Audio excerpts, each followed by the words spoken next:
que nada, bueno, agradecerles a ustedes por estar aquí. Es un placer volver a Chile, hace unos meses que no venía, así que muchísimas gracias.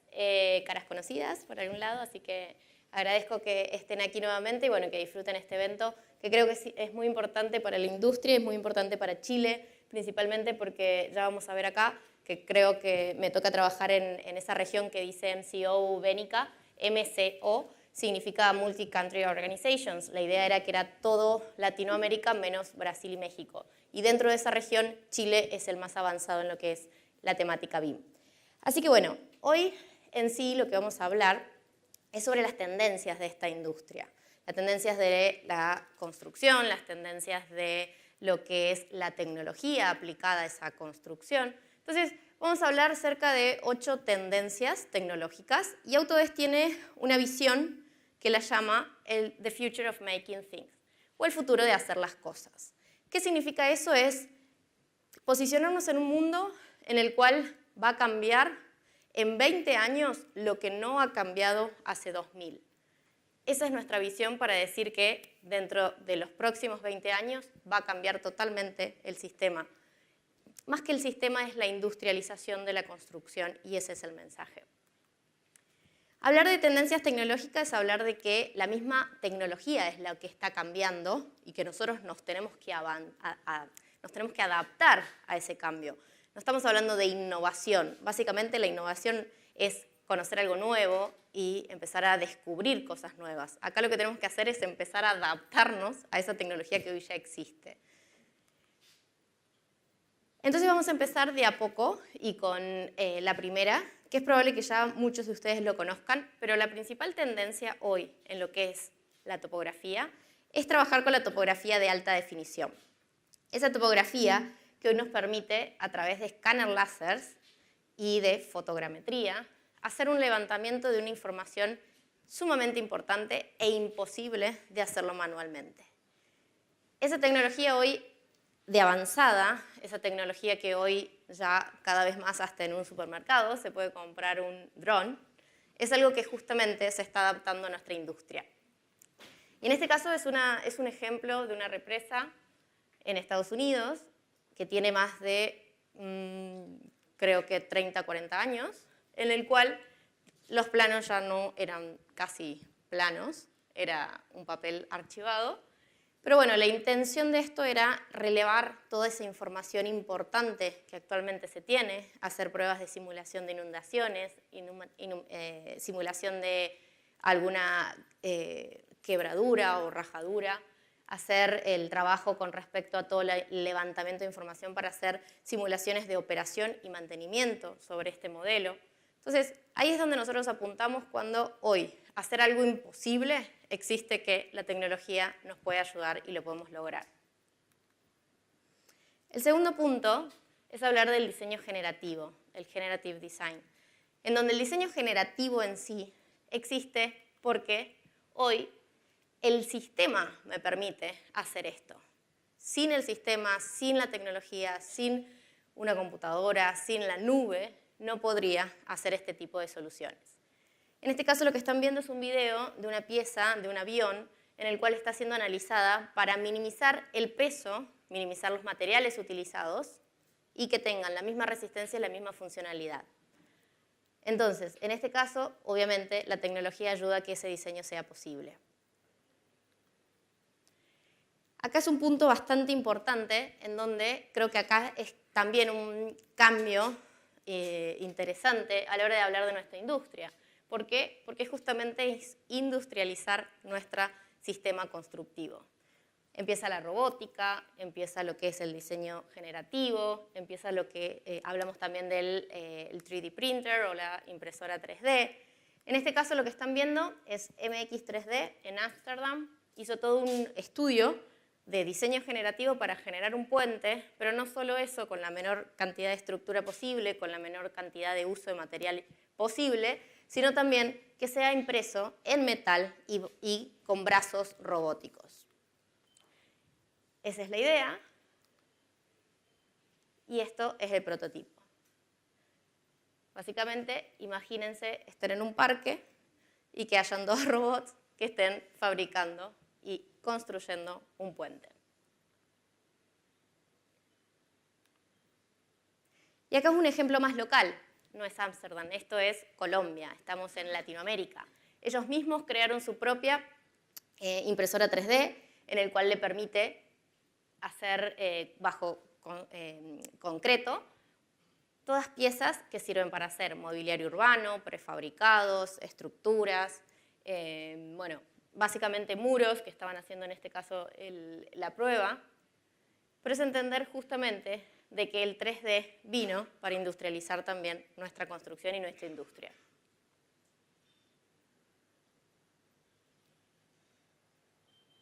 Acá se reducen tiempos, se reducen costos, se reducen un montón de, bueno, obviamente, calidad y eficiencia a la hora de poder hacer esto.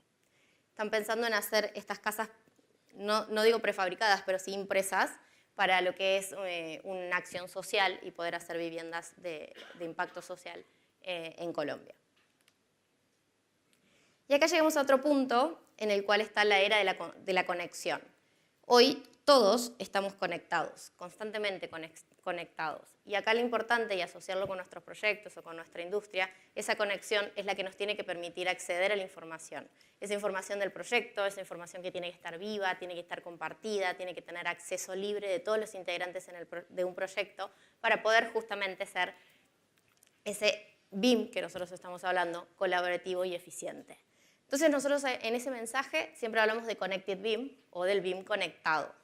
En este caso, lo que voy a mostrar es un videíto en el cual el acceso a la información se puede hacer desde un teléfono, desde una tablet, pero esa es la idea de tener, a ver, ¿cuál es la industria o cuál es la tendencia en este caso de la tecnología? Es subir todo a la nube, empezar a trabajar desde la nube para poder tener acceso a esa información importante que tienen los proyectos. En este caso lo que están viendo es BIM 360, más allá del producto, es entender de que nosotros tenemos toda la información en una nube para poder acceder desde el teléfono, desde una tablet o desde una computadora y poder hacer la gestión de ese proyecto. La gestión significa encontrar errores, poner issues, solicitar información, hacer seguimiento a esa solicitud de información con alguna determinada fecha, entender que yo puedo acceder a esa información desde cualquier lado para aprobarla o desaprobarla o pedir más información si no es la necesaria para que yo pueda aprobar esa solicitud.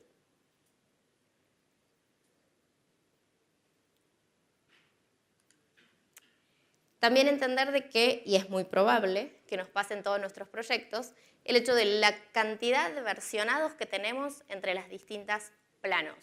¿Qué pasa si yo tuviera la posibilidad de que todo eso está en la nube?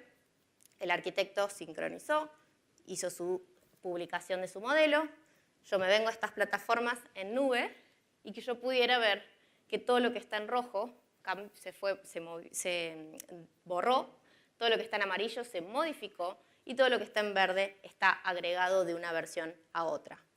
Tan simple como eso me permite entender cuáles fueron los cambios. Obviamente, cambios que me pueden afectar en el presupuesto, cambios que me pueden afectar en el tiempo, cambios que me pueden afectar una compra que yo ya hice. Entender entonces que yo desde ahora en más puedo trabajar en una nube en donde voy a entender exactamente lo que pasó en la documentación y en el proceso de diseño y posterior, obviamente, ejecución del proyecto con todos mis documentos en nube y en tiempo real. Y acá otro ejemplo de la conexión, de trabajar en la nube. Y acá nosotros siempre hablamos de Forge como un integrador entre las distintas plataformas que pueden haber en nube, con sistemas como en este caso sensores, en donde en este caso un gran cliente que se llama Skanska trabaja con sensores para delimitar un área y decir que esa área está restringida por peligros o inseguridad en trabajo, etcétera, etcétera. Entonces está asociado no solo a una planta, a una vista, a un plano, sino que también está asociado a una alarma que le suena, por ejemplo, en el caso del jefe de seguridad e higiene o jefe de seguridad en obra. Entonces, con estos sensores y con esta posibilidad de que uno puede estar constantemente conectado con lo que está pasando en un lugar, en este caso en una obra, puedo yo empezar a manejar esa información tan valiosa para, en este caso, por ejemplo, eliminar riesgos en el trabajo. El punto 5, colaboración digital. En este caso, la colaboración digital, creo que ya todo el mundo empieza a entender que la digitalización de todo lo que estamos viviendo suele ser el camino más indicado para poder controlar esa información que nosotros estamos trabajando. Ya lo deben conocer, todos acá. Me encantaría sacarme una foto preguntando quién sabe qué es BIM y que todos levanten la mano, pero me toca todavía empezar a hablar en otros países a los cuales voy, en donde decir, bueno, ¿qué es BIM? ¿Cómo se trabaja? ¿Qué importancia tiene la información que yo estoy agregando? Etcétera, etcétera. Pero entonces acá obviamente lo resumí para que la colaboración digital sea justamente eso, una colaboración para que yo sea más eficiente. En este caso, por supuesto, encontrar la posibilidad de hacer análisis de todo lo que está pasando en el proyecto antes de que se haga realidad y que me cueste más caro. Otro ejemplo, por supuesto, cuando tenemos grandes proyectos y con gran envergadura, en donde justamente tenemos muchas disciplinas involucradas, tener un modelo coordinado para que yo pueda, obviamente, entregar eficiencia y calidad en mis proyectos. Acá hay otro ejemplo claro y creo que más impactante, que siempre lo pongo y siempre lo digo, es el tema de hacer un análisis del aire acondicionado que están en las salas de operación en un hospital.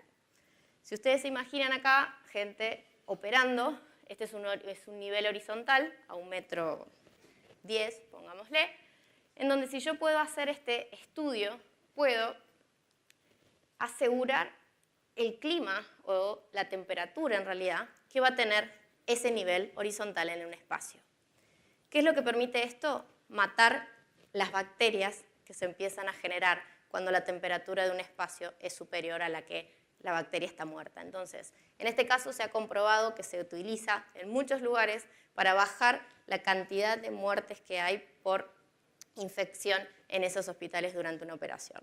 Entonces, tener la posibilidad de que la digitalización y la tecnología me ayude a solucionar temas como este es de gran impacto. Entonces, ahí es donde tenemos que prestar atención, que no me quedo solo en reproducir un plano en Revit, en ArchiCAD, en lo que sea. Simplemente entender que BIM y toda la información que yo puedo tener hace que mis proyectos, sean más eficientes y con mejor calidad. Otro punto, también, yo soy arquitecta, no tengo idea cuál es el proceso del que opera. ¿Qué posibilidades hay de que hoy yo le ponga un casquito y que directamente vaya a una realidad virtual para que me diga si mi espacio que yo diseñé para esa operación o para ese quirófano es la que él necesita para movilizarse, para agarrar sus piezas, para operar y para decir sí, está bien? Hacer esa prueba hoy es simplemente fácil. ¿Por qué? Porque yo puedo tener un modelo, más allá de lo que van a ver acá con respecto a la materialidad, es hablar de un modelo espacial, que yo lo puedo caminar, me puedo poner los lentes de realidad virtual y puedo empezar a jugar y empezar a analizar ese espacio más inmersivo, digamos. En este caso lo que están viendo es Revit Live, simplemente, y lo digo siempre que me sorprende cuando Autodesk dice un botón y ya está, esto realmente es un botón, porque es un botón y se va a la nube, y la nube me va a entregar este producto que es el análisis de todo el renderizado de todo el modelo de Revit para que yo lo pueda manejar a través de realidad virtual o manejar simplemente con el mouse y caminar. Bueno, ahí se fue al globo aerostático y volvió. Otro caso de realidad virtual es ponerse los lentes y empezar a eliminar la cantidad de planos que yo necesito para construir algo. En este caso, lo que hizo este instalador fue ponerse esos lentes, que es una realidad mixta, digamos, en donde voy a ver, por un lado, lo que tengo planificado, y por otro lado, la realidad misma, en donde tengo que poner cada una de esas piezas. Para construir, en este caso, es un estudio, todavía lo están evaluando, pero la idea es hacerse un cubo de construcción prefabricada y seca,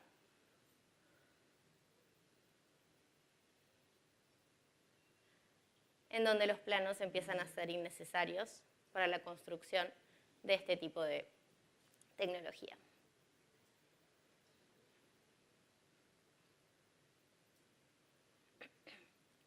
Bien.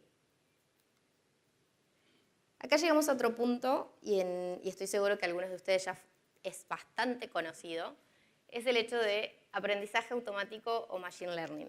Machine learning, básicamente, o aprendizaje automático, es cargarle de información absoluta a la computadora, al sistema, a ese sistema, cual me va a recibir mucha información y la va a analizar.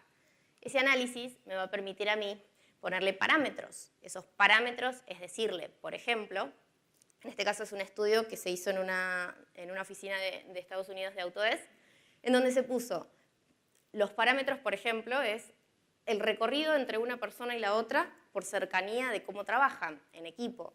Después, minimizar la distracción visual o, por ejemplo, la luz y sombra. Son todos parámetros que le voy cargando de información para obtener infinitas cantidades de diseños que solo la máquina, solo el sistema va a poder entregarme.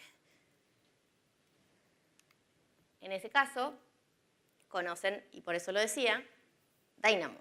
Dynamo, justamente, funciona con toda la información que yo pueda tener y pueda volcar en un sistema para poder ser analizada. Aquí a la derecha se ve un poco pixelado, pero la idea es evaluar cuál es la mejor posición de la grúa, en este caso con toda la instalación y con todo el proceso de construcción, constructivo. Y acá a la derecha, creo que va a aparecer acá a la izquierda, perdón, abajo, está un estudio, básicamente con muchos parámetros, en donde me permite estudiar infinitas cantidades de diseños de una fachada, por ejemplo. Y ahí arriba es una persona, inclusive es cliente nuestro, en donde yo lo retuiteé, pero la idea es que él estaba a través de Dynamo y Project Fractal haciendo un estudio de análisis de diseño. Iba por el 216.000 diseños y se preguntaba, ¿lo paro o lo sigo? O sea, como diciendo, a ver, ¿hasta dónde me puede dar opciones de diseño? Entonces, está bien, páralo porque no te va a alcanzar la vida para analizar la cantidad de diseños que tenés. Entonces, ahí es donde la tecnología está apuntando, en donde yo le puedo indicar qué parámetros son los importantes para dar una buena y precisa respuesta a lo que yo le pedí y a lo que yo le solicité al sistema. Punto 7, Internet de las Cosas, el IoT, en donde, básicamente, otro ejemplo. No sé si lo vieron, pero esta máquina funciona con el ojo acá, pero el que manda está allá atrás. El cerebro está allá atrás. En este caso, podemos sensores. Esos sensores con el Internet de las Cosas puede hacer que nosotros podamos evaluar exactamente qué tipo de excavación y cuánto está excavando. Obviamente es todo sincronizado con sistemas, en donde me va a permitir justamente excavar y exactamente excavar lo que yo le dije que tenía que excavar. Y este es otro caso de Internet de las Cosas, en donde se ponen sensores en oficinas. Esos sensores pueden medir, por ejemplo, y como es el caso del video, la temperatura de este ambiente. El sensor detona que la temperatura empezó a subir. Entonces, manda una alerta, esa alerta se traduce literalmente en un ticket, y ese ticket le va a avisar al operador que tiene que ir a un determinado lugar, a una determinada máquina, que descubrió el sensor que estaba funcionando mal. Este es el operador, recibe el mensaje, le dice dónde queda, no solo le dice qué máquina es y cómo está la máquina, sino que puede leer el manual de esa máquina en particular que está ubicada en ese preciso edificio, en ese preciso nivel y con el problema que ya le avisó el sensor. Obviamente lo arregla, puede comprar hasta el repuesto que puede estar adentro de ese sistema, pero justamente es un sistema cerrado en donde alerta sale gracias al Internet de las Cosas y lo cierra él mismo a ese sistema diciendo listo, ya cumplí con lo que me solicitaron. Acá hay un tema que es la inteligencia artificial, en donde también es un cargado de información y una base de datos impresionantes que puedo cargar sobre un sistema o sobre un análisis, o en este caso sobre un servicio. Autodesk tiene AVA, en donde es una morocha, que es inteligencia artificial pura, en donde básicamente me pregunta y yo puedo chatear directamente con ella diciendo lo que yo necesito. Hasta el momento está en inglés, lamentablemente, pero vamos a hacer lo posible para en cualquier momento tenerlo en español. Pero básicamente me deja chatear directamente con ella, tiene una base de datos, por supuesto, importante, en donde asocia todo lo que yo le escribo. Esa inteligencia artificial hace que me recauda la información necesaria para responderme, entonces yo puedo seguir, y dependiendo de mi respuesta, obviamente va a seguir recaudando información. Y por último, la adopción BIM. ¿Es una tendencia tecnológica? No, es una tendencia de la industria. Es una tendencia que implica procesos, implica tecnología, pero implica mucho más a las personas. Chile en sí, no sé si vieron esta noticia, pero del año pasado dice que Chile es el país más preparado de América Latina para afrontar cambios tecnológicos. En este caso, el Índice de Competitividad Global de Talento 2017 posicionó a Chile como el país más preparado en América Latina para afrontar cambios tecnológicos que conllevan nuevas formas de trabajo. Entonces acá mismo directamente te habla. Está bien, yo me puedo comprar el último auto, el último teléfono, pero si no está esta palabra clave, que son nuevas formas de trabajo, la tecnología está ahí, no hace nada por mí sola.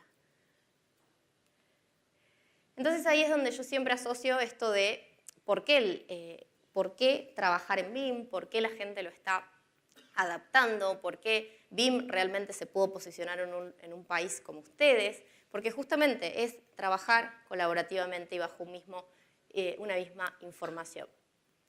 En este caso, porcentajes de adopción hay muchas estadísticas, hay muchos datos de la industria, pero básicamente entender que la mayoría de los países que están acá duplicaron o en algunos casos triplicaron la adopción BIM. ¿Y por qué? Y acá es donde nosotros asociamos esto con el IFC, asociamos esto con mandatos BIM. Ustedes ya tienen la posibilidad de decir, mira, en el 2020 todos los proyectos públicos están casi garantizados que van a salir en BIM.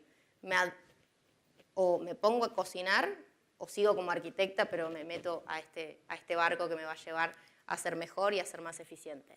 Pero en realidad lo que tenemos que entender es que con el BIM solo quizás nos quedamos cortos. Acá nosotros lo que mostramos siempre, y es de un reporte de Smart Market Report, en donde se puede bajar gratuitamente, en donde hace una comparación clásica entre lo que es el proceso tradicional de construcción, lo que es el modelo BIM a nivel de BIM solitario. No sé si esos conceptos lo han escuchado, pero básicamente el modelo BIM solitario es cuando no todas las personas están integradas, no todos los integrantes de un equipo están trabajando colaborativamente, y posterior, un BIM colaborativo. En este caso, el proceso tradicional tiene una estadística que es cerca del 20%, pongamos un número redondo, se detiene, digamos, esa plata directamente a las órdenes de cambio. O sea, son 20% que nuestro proyecto básicamente son cambios. Es plata, es literalmente plata. Obviamente acá hay un ejemplo de un contrato base, pero bueno, vamos con los porcentajes. El modelo 3D BIM, con respecto al BIM solitario, en donde no todos están colaborando, donde esa información se pierde, donde no estamos con un lineamiento de estandarización en común, donde no hay un plan de ejecución BIM, etc. Está bien, bajó bastante, casi a la mitad, pero la idea es que no tenemos que quedarnos ahí. Tenemos que hacer un tercer paso, que es ahí donde empezamos a hablar del IFC, empezamos a hablar de conexión en la nube, lo que también, por ejemplo, podemos hablar de lo que son los estándares propios o de gobierno, en este caso que Chile está trabajando en ellos, pero sino también en los estándares de trabajo de cada una de nuestras empresas, y hablar del BIM colaborativo como que en este reporte básicamente habla de que casi llega al 2%, nada más que al 2% de lo que era 20% que trabajamos hace 2 o 3 años atrás. En este caso, el objetivo es llegar a una orden de cambio 0. Quizás sea difícil, siempre hay cambios, a lo mejor hasta una lluvia me puede complicar y no lo podemos manejar. Pero básicamente la idea es ir bajando. ¿Y cuál es lo importante? Es ser colaborativo en BIM. Si no, sin colaboración y acceso a la información, no existe BIM. Y Autodesk acá es donde realmente, y asociándolo por supuesto a lo que estamos hablando el día de hoy, es que Autodesk empezó en 1995, firmó un acuerdo con Building Smart, cuando se inició casi todo esto, en donde dijeron, bueno, Building Smart, desde aquellos tiempos, creó un formato abierto, un formato estándar, cumpliendo con normas ISO, para poder cumplimentar, obviamente, estos estándares de intercambio de información en distintas plataformas cuando hablamos de BIM. Especialmente Autodesk es miembro hace mucho, obviamente que siempre asociamos el BIM, o no es que siempre asociamos, pero en la mayoría de los casos hablamos de BIM en la construcción, en edificación, arquitectura, pero también Autodesk está desarrollando junto al Building Smart y está apoyando ese desarrollo de proyectos y lineamientos para el IFC Bridge, el IFC Road, el IFC Rail, o sea, hay hoy IFCs que se están desarrollando también para lo que es infraestructura. Y ahí nosotros también estamos apoyando. Y por supuesto hay otros estándares, muchos más estándares de trabajo y de flujo de trabajo en donde Autodesk está siendo parte para que podamos trabajar colaborativamente. En este caso, Autodesk tiene más de 14 productos que trabajan y que colaboran con IFC. Con las distintas versiones, básicamente el IFC 2.3 hoy es el que está más consolidado, el que más se usa, pero el IFC, la versión 4, IFC 4, ya está lista, está en versión casi beta, pero básicamente ya se puede empezar a trabajar en la versión 4. Y después también para Civil 3D se está trabajando sus versiones. Otra de las cosas, Autodesk tiene plugins gratuitos que puedan ser, obviamente están bajados y se pueden descargar para trabajar, ya lo que es, por ejemplo, Classification Management, lo que es el COBI, bueno, el Model Checker, etcétera, etcétera, para que justamente dar las herramientas para hacer este intercambio de información en lo que es el formato IFC.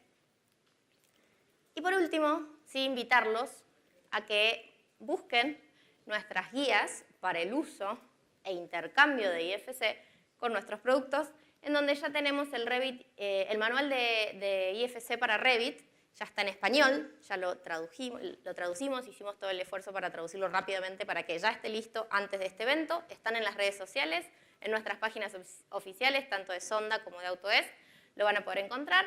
Y después también tenemos otro manual, no está en español, pero lo vamos a analizar a ver si lo podemos traducir, porque también sirve para lo que es la parte de proyectos a nivel de infraestructura. Así que bueno, espero haberlos orientado un poco a lo que son las tendencias de la industria, lo que son las tendencias tecnológicas aplicadas a nuestra industria, y que bueno, que sepan que siempre Autodesk está velando para que BIM en realidad sea un elemento colaborativo entre todas las partes que participan en un proyecto. Muchísimas gracias.